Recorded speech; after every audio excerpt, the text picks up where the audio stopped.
My name is Rebecca Hayes, and I live in a quiet neighborhood just outside of Austin, Texas. I've always considered myself a pretty average mom, working hard to provide a stable home for my kids, giving them love, support, and the occasional hard lesson when necessary. I've got two kids, my daughter, Grace, who's in college now, and my son, Caleb, who recently turned 18. Caleb has always been the quieter one, more reserved than Grace ever was. He's got this thoughtful, introspective side that makes him a great listener and a gentle soul. He's always been close to me, but recently, I started noticing a shift in his behavior. He was pacing a lot, spending long hours in his room, looking distracted and anxious.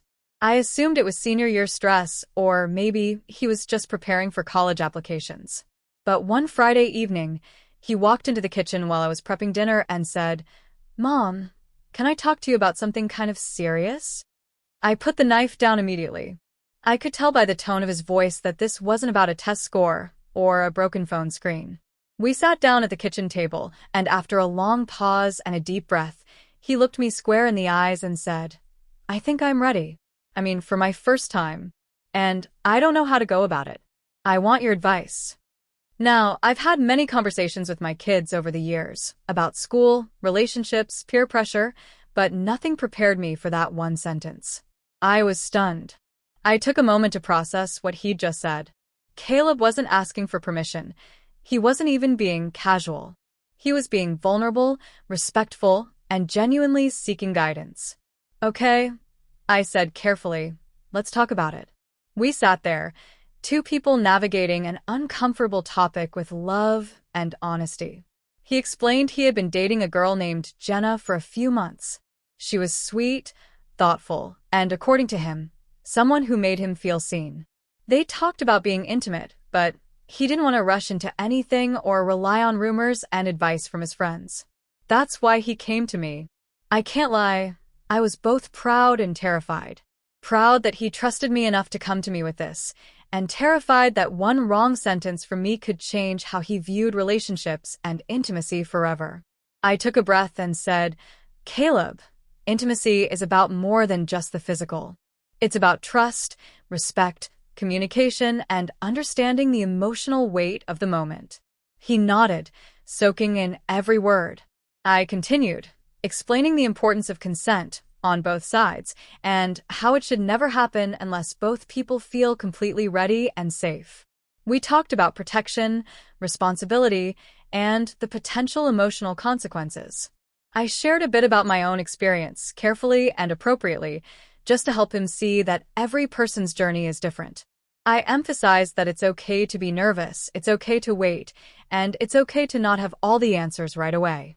What mattered most was that he honored his values and Jenna's, too. To my surprise, Caleb asked more questions. Not just about the mechanics, but about how to make sure she felt comfortable, how to read her signals, how to talk to her if he got scared in the moment. His depth of concern moved me to tears. That night, I realized something. This wasn't just a coming-of-age conversation. It was a rite of passage, not just for Caleb, but for me as a parent. I wasn't just raising a child anymore. I was witnessing the making of a thoughtful, respectful man. A few weeks later, Caleb came back to me, a bit flushed and nervous again. He told me they had decided to wait. Not because they were scared, but because after our conversation, they realized they wanted to take their time. He said, "It just feels right to slow down, you know? There's no rush." My heart swelled.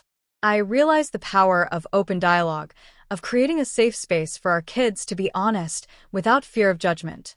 But that's not where the story ends. About a month after that, Jenna's mother called me. She wanted to meet. I didn't know what to expect. Maybe she was concerned about their relationship. Maybe she found out something I hadn't. When we met for coffee, she looked at me with tears in her eyes and said, "I don't know what you said to Caleb, but whatever it was, thank you." Jenna told me he's the kindest, most respectful young man she's ever met. She said he talked to her openly about his feelings, about waiting, and making sure they both were truly ready. She said he made her feel safe. I didn't know what to say. We both sat there, two mothers silently understanding what it meant to raise children in a world where values can get lost in the noise. That moment affirmed everything I believed about parenting, that the uncomfortable conversations are the ones that matter most. Over time, Caleb and Jenna continued to grow together. They eventually became more serious, but always with mutual respect and communication as their foundation. And every now and then, he still comes to me for advice, not always about big things, but sometimes just about life. Looking back, what shocked me most wasn't that Caleb asked me about his first time. It was how much wisdom, emotional maturity, and grace he brought into the conversation.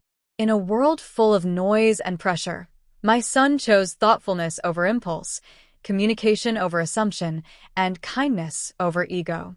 And maybe, just maybe, that's the real shocker. Not that he came to me, but that when he did, I realized I was no longer just guiding a boy. I was witnessing the emergence of a man.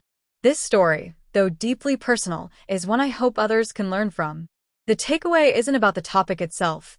It's about the power of trust, of honest parenting, and of building a foundation strong enough that when your child faces life's most sensitive moments, they don't turn away from you, they turn toward you.